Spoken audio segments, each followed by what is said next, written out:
Seth Ferranti here, your guide through the dark corners of the criminal underworld. As an outlaw filmmaker, author, and journalist, I've delved deep into the minds of gangsters, drug lords, and prison gangs. But my journey doesn't stop there. Let me take you on a thrilling ride as we explore the hidden stories and untold truths that lurk behind the prison walls.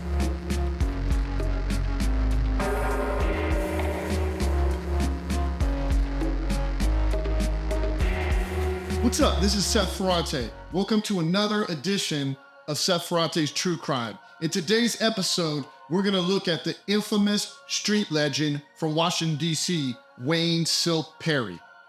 From his humble beginnings in the streets to his dramatic rise as a feared enforcer for drug lords, the story of Wayne "Silk" Perry explores the incredible life of a man who became a legend in the world of organized crime, leaving an undeniable mark on the nation's capital.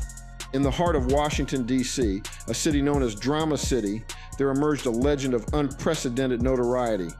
Wayne "Silk" Perry, a name that struck fear into the very soul of this urban jungle, earned himself the title of the Micheal Jordan of the Murder game. Silk was no ordinary gangster. He was a professional head hitter, a relentless killer who played by his own rules. A fellow gangster who walked the same treacherous path, attested Wayne was one of those guys that lived by the code but played by his own rules. In a place where survival was by any means necessary, Silk elevated audacity to new heights.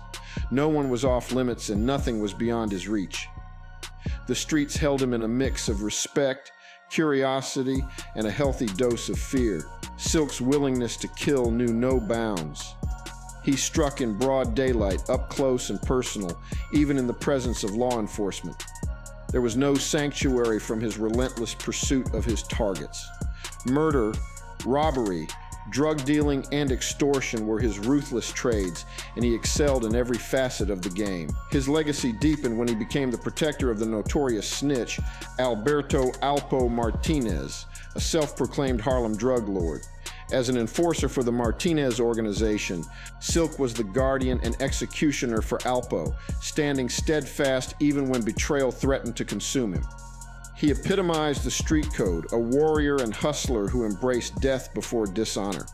The Washington Post labeled him one of the district's most heinous murderers, and nearly 15 years after his ascent, the streets of Drama City still whisper tales of Wayne "Silk" Perry, a man who'd always seemed for his infamy. Born on November 14, 1962 in Washington, D.C., Wayne Perry's early years were a blend of two worlds, the streets of Southwest D.C. and summers spent in Georgia. The racial tensions of the time were palpable, and young Wayne faced racial slurs, but he navigated through it all. In his youth, he shone in sports, excelling as a baseball player and earning recognition in the Washington Star. Yet his path would soon diverge into the world of gangsters. Dubbed Silk by his extended brother Lop, Wayne was known for his smoothness on and off the sports field. He idolized local street legend Lop, who would become his mentor. As he hung out on the streets of D.C., Silk transitioned from watching older guys to becoming their leader as a teenager. His initiation into the world of gangsters began in 1974 when he took a life, and by 1975 he was hustling. Silk's cunning extended beyond the streets. He learned the tricks of gambling, using crooked dice, marked cards, and cut cards to his advantage. As he matured, Silk's reputation grew, but he remained elusive. His name was synonymous with smart and clever, yet unpredictable.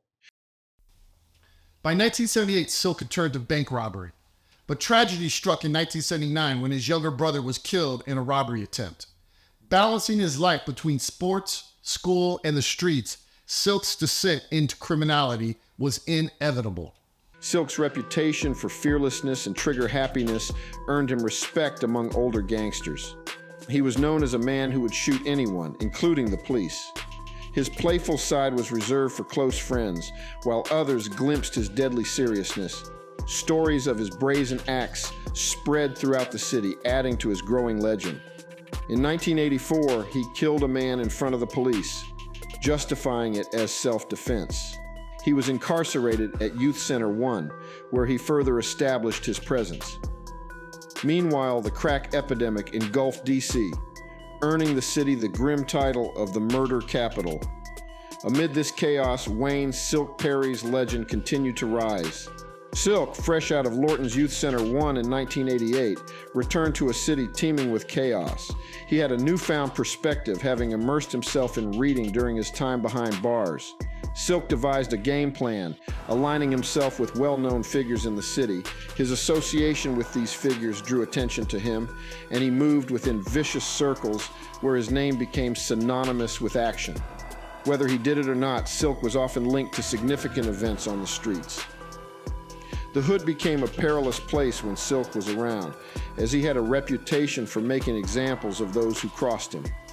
He embraced the lifestyle, hustling, robbing, gunplay, extortion, and played his role to perfection. Yet beneath his violent exterior, personal motivations fueled Silk's path, driven by the loss of his father and a recklessness that made him fearless. Silk's intelligence, cunning, and unbridled ambition would prove to be a lethal combination on the streets of D.C. His reputation as a cold-blooded killer grew rapidly, to the point where some believed a hitman from Detroit was behind the murders. Silk's infamy made him one of the most dreaded figures in the city, and some hustlers attempted to appease him to avoid his wrath.